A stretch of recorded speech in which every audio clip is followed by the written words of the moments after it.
Manchu Vishnu dream ప్రాజెక్టుగా వస్తోన్న కన్నప్ప సినిమాలో pan India star Prabhas నటిస్తోన్న సంగతి అందరికీ తెలిసిందే. సమ్మర్ కానుకగా ఏప్రిల్ 25న ఈ సినిమా విడుదల కానుంది.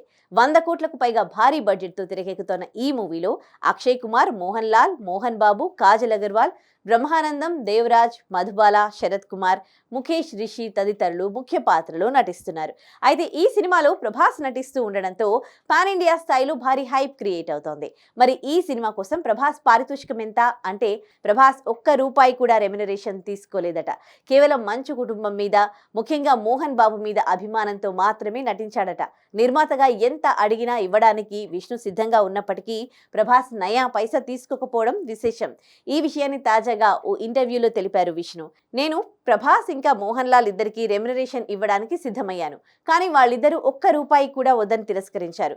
మోహన్ లాల్ అయితే ఏంటి అంత పెద్దవాడి అయిపోయావా అని అడిగారు. వాళ్ళిద్దరూ స్నేహానికి విలువిచ్చేంత గొప్ప నటులు అని మంచు విష్ణు తెలిపారు. మరి కన్నప్ప ఎలా ఉంటుందో చూడాలి.